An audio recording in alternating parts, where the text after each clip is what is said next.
This here is a new house.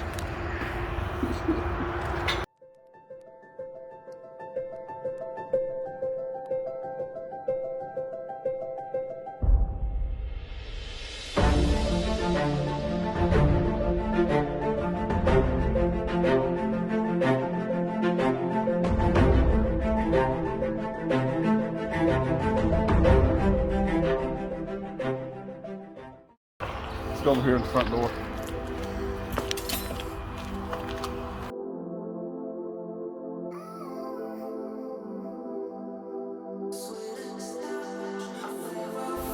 All right, guys, Michael Hicks here with Mike Does. Last time we were here, we had a concrete slab.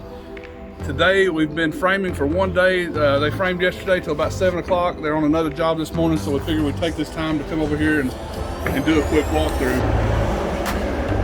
So what I love about construction and framing is that, you can modify things. You don't have to just go exactly by the plans. So when you walk in this front door here, you're walking into the living room. By the plans, there was a wall here that had 2 windows. We have this deck here, we have the river there. So we wanted to open it up. So we got with the engineer, looked at the plans, and we're putting in a 12-foot triple sliding door. So we just busted this wall open, put an LVL up here, and we were able to make that span and still support the floor system above us. So this will be a 2-story house. So we put this triple sliding door in to really open it up. We'll have a deck coming out here. It'll go out about 4 feet and then start tapering down to the other deck, to the deck that leads to the dock. Same with the front porch. This deck will kind of go all the way out past the front porch, and the whole thing will taper down to that deck. Over here, this is the living room area, and then you'll have the kitchen over here in this area. The plans called for a single 3-foot by 4-foot window. I don't spend a lot of time in front of the kitchen sink, but some do. We busted this open, put in 2 3-foot by 4-foot windows with no grids. That way we've got a wide open view of the river here. So we put 2 3-foot by 4-foot windows in, expanded the header, and then we'll open that view up there by cutting off some of this tree. And we'll have a wide open view of the river when whoever's standing here doing dishes. It won't be me, I promise you that. Turn around, we'll have the other side of the kitchen. The refrigerator is over here, and then we've got a wall of cabinets here between the 2 windows. And then you'll walk over here and have the stairs leading up to the upstairs. We haven't gotten that far yet, but this is where the stairwell will be. Love how open this room is. It just makes it feel so big. It'll have a clear span. We'll have an open span here, no posts, no joist or anything in the middle of this first floor. We'll have 16-inch wooden I-joists which span the full width of this floor here, full width of this ceiling, which will support the upstairs as well as give the ceiling to the downstairs. So I love not having a post and just making this, this is a small plan. The whole house is 19 by 54, and then of course we've got the upstairs. But when you have a small footprint like that, it can seem cramped. So with going with the 9-foot ceilings and then having the clear span, it really opens it up. I had one of my mentors and a developer builder himself told me when I first started building, it's not always about square footage, it's about volume as well. So you can have the same size space but with a 9-foot ceiling and really increase the volume of the room and make it appear bigger than it really is.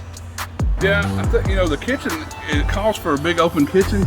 You got your sink over here, again, that I won't be at.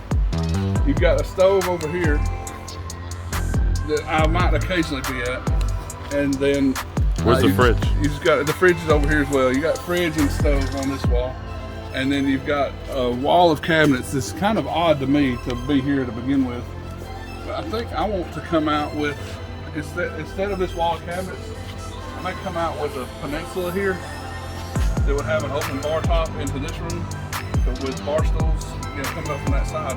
I think it would make this kitchen a lot more functioning, give you a lot more storage, and give you a better feel for the kitchen. You know, one of the other things I did, we're right on the road here, so we get a lot of road noise. So one of the other things I did here was decide to go with 2x6 exterior walls in this house, to where we can put extra insulation in the wall. We're going to use a cellulose insulation, which really dampens the sound and the volume coming from the road. So that 2x6 wall will give us room for more insulation and better soundproofing. So killing two birds with one stone, better R value, but also sound dampening coming from the road. One of the other changes we made was in this wall here going down the hallway. The plans, you know, it just had a blank windowless wall, and I didn't like that. You know, we're right here on the water. I want as many windows on this side as I can get. Came in, these are all picture windows, but we came in and added 5 18 by 62, so 1.5 by 6 foot, 18 by 72 windows, 1.5 by 6 feet, and just put them all down this hallway. So everywhere you're walking, you're looking out, looking out, looking out, looking out. Man, you gotta have this view. You gotta take advantage of every aspect. You know, why not put these windows in? Right here we've got the laundry room. That's underneath the stairwell, and then access from the hallway. So we'll have our washer and dryer right here, and then right here we have this is the water heater closet. In the plans it calls for a standard water heater. We're gonna put an on-demand water heater in here. And what's the difference? Well, an on-demand water heater is an electric on-demand, but it's not constantly heating a 60-gallon tank of water. It's heating it as you're using it. So it requires a little more electricity when it's being used, but it's not being used all the time. And it's a continuous supply of hot water. You don't run out of hot water like you would with a traditional water heater. Then in here we've got our hall bath. You have your vanity here, your shower here. It'll run this way, and then the toilet here. Pretty neat the way they lay things out. You know, you've got this box here is for the shower. They put these boxes in when they pour the concrete. I think we talked about that in the concrete video. But when the plumber comes in, he'll bust that plastic up, and that'll give him room to run his trap and tie the drain into the shower. Here we've got the back door going out onto the back porch. That'll be filled with concrete or a wooden deck. I'm not sure what I'm going to do yet. And then back here is the downstairs, the only downstairs bedroom. The other two bedrooms are upstairs. Another change we made here is the location of the window. With a bedroom, you have to have a means of egress, and that egress is usually a window and a door. So the plans called for a window on this wall here, but I didn't like the idea of the window being on this wall because of that building right there. With the building being right there, it kind of blocks any view we would have of the river. So we moved the window over to this wall, to where, you know, you can be laying in bed here and look right out the window. So, you know, again, you know, change and modify these plans. It doesn't take any modification at all to move this header from this wall to this wall. There's no engineering or anything involved in that. It's just a simple move of a header, and it allows you to have a completely different view, and it arranges the room a completely different way. The plans call for just a wooden deck built, and I laid the foundation in anyway, just so I would have that option. So I don't know what I'm going to do there. I may change that, I may not. But if you look at this wood, some of this wood, these 2x6s have discoloration on them just from sitting outside. You know, again, I'm a builder, so I keep extra material. So a lot of this material, all the first floor 2x6 exterior walls came off of job sites that, you know, where we've had extra. And I've just been storing it up because I knew I had this build coming.